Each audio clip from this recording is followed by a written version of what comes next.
Welcome to the voice of St. Anthony Parish from Allston, Massachusetts, right here on WROL, 950 AM, 100.3 FM. And you can also hear us at CatholicAudiomedia.com. That's CatholicAudiomedia.com. We're here every single Monday through Friday, 3 o'clock in the afternoon, and then the program drops on your favorite podcast platform, and at CatholicAudiomedia.com, where you can see a list of your favorite podcast platform.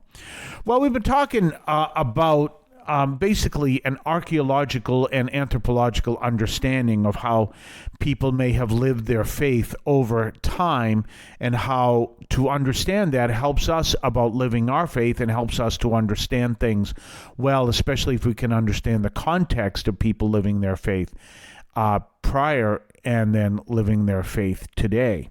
So that's an important consideration, and looking at that understanding between how people live their faith today and how they lived it in the past.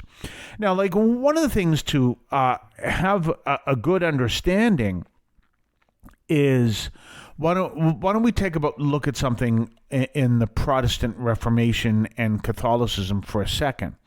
You realize that the Protestant Reformation happened with Martin Luther nailing his I think 95 theses to the Wittenberg Cathedral in 1517. Well, you do realize that that could not have happened 100 years earlier.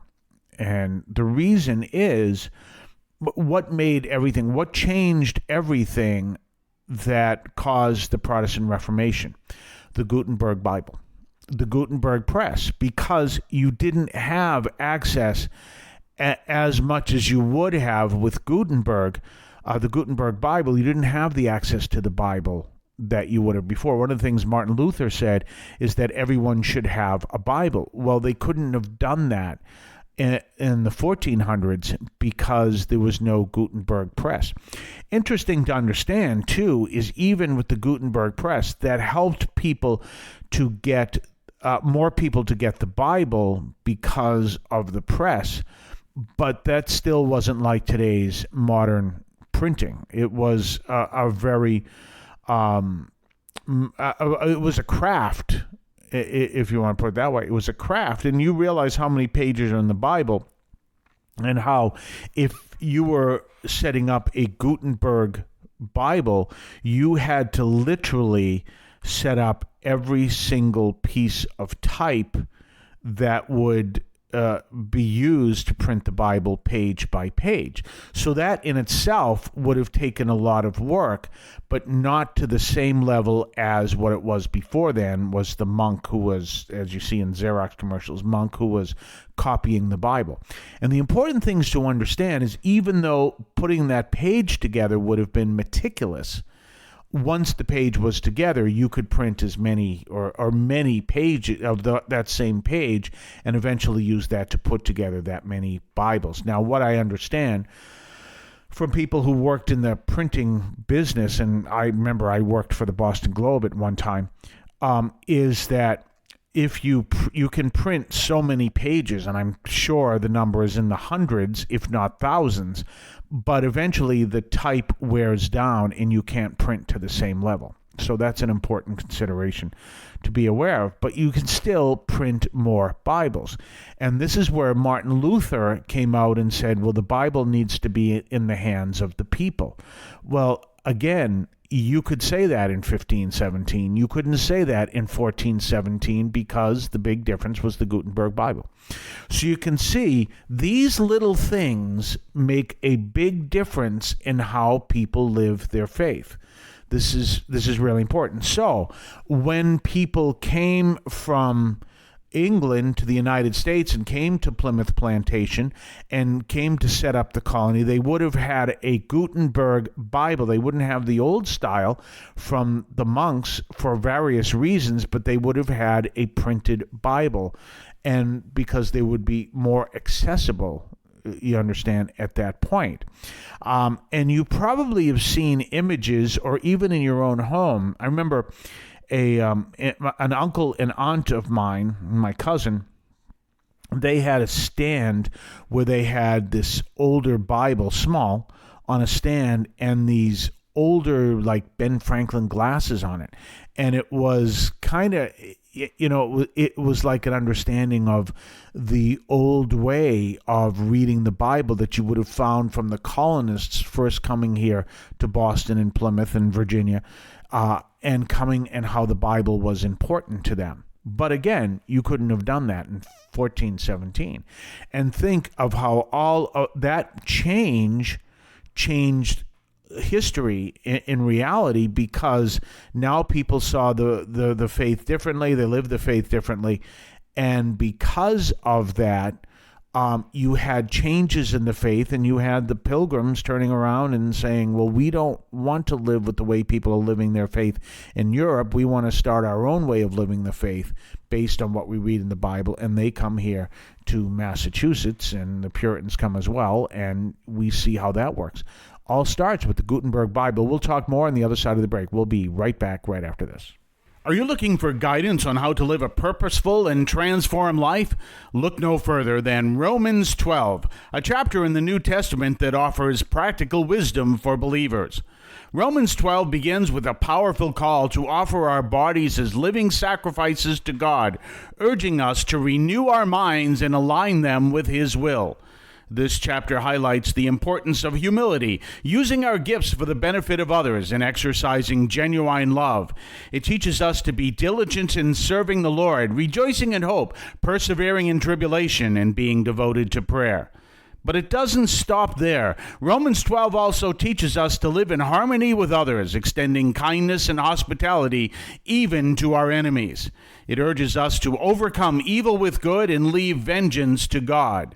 So if you're seeking guidance on how to live a life of love, humility, and service, dive into Romans 12. Let its practical wisdom transform your life. Romans 12, a chapter that offers a roadmap to living a purposeful and transformed Christian life. Available now in the New Testament. Get your copy today. We're back, and we're talking about this reality, how from an anthropological perspective, we can see different ways people live their life because of different things going on at the time. So I talked earlier about without refrigeration, the role of the women at home, the role of the woman at home was going to be radically different than the role of the woman today. And when people turn around and say who read something in the 16th century and say it is a mortal sin for a woman to be working outside of the home because this document in the 16th century says so, well, that doesn't make a lot of sense, because you're talking about literally a whole different way of living based on what was the technology at the time, which obviously would be very sparse. And then, of course, I talked about the Protestant Reformation could not have happened 100 years before. And the reason why it happened when it did was because of the Gutenberg Bible. Now, because of the Gutenberg Bible, the Bible could be produced more quickly and more cheaply, which is another thing as well. So that was another aspect of that got the Bible into the hands of more people. So Martin Luther said the Bible needs to be in the hands of the people, and that he could have said that all he wanted, but if he lived 100 years earlier, that would have been extremely difficult, because Bibles were produced by monks, literally, as you see in the Xerox commercials, writing and rewriting every page. Well, now the Gutenberg Bible, it's still meticulous to put together the page, but now you can print the Bible and print many copies of a particular page. Well, now we have the technology of today, which gives us a whole different way of living. And that's why we need to understand how to live our faith within the context of how it was lived in the past and how we live it today. So when someone says, as I just said, well, it says here in the 16th century that if a woman's working outside of the home, she's in mortal sin, therefore we have to understand that is the way that we have to follow that too. You go, well, no, that doesn't make any sense, because it was a whole different way of living. but think of something else. One of the traditions that comes out of the evangelical tradition is reading the Bible, which obviously needed the Gutenberg press and everything for the Bible to be produced. And so, therefore, a lot of people now started to have copies of the Bible. Well, one of the things the evangelicals taught me, and this is before the internet, was to carry a Bible in my back pocket. And I would actually only carry the New Testament because the Old Testament, obviously with the New Testament, was a lot bigger. But there are plenty of those, and there are plenty of Catholic versions of those. So I would carry a Bible in my back pocket. And I've talked about earlier, it made great reading, as the saying goes, on the John. If you're looking for something to read, it made great reading. So therefore, reading the Bible became, you could read the Bible more because now you have access to it. Now you have access to it in such a way you can actually carry it in your back pocket. And now more technology comes along and you can carry the Bible on your cell phone. I actually have two versions on your smartphone. So now you have another way to read the Bible. So you have more access to the Bible. Interestingly enough, Martin Luther said there should be more access to the Bible. Couldn't have said that 100 years earlier because they didn't have the Gutenberg press. Now they have the Gutenberg press. Now he's saying, and all of a sudden in Christianity, of course I'm a Catholic, in Christianity now we have access to the Bible, and then the internet comes along and now you have access to the Bible on your phone.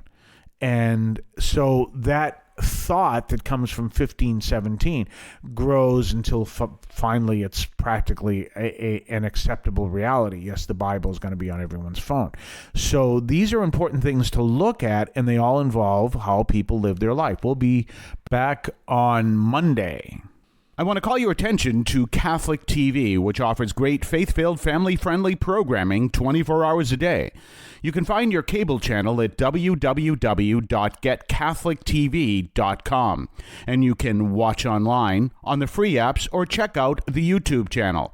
Daily Mass, Rosaries, the Divine Mercy Chaplet, and the Our Lady of Perpetual Help Novena are all available online and on demand. Check out CatholicTV.com.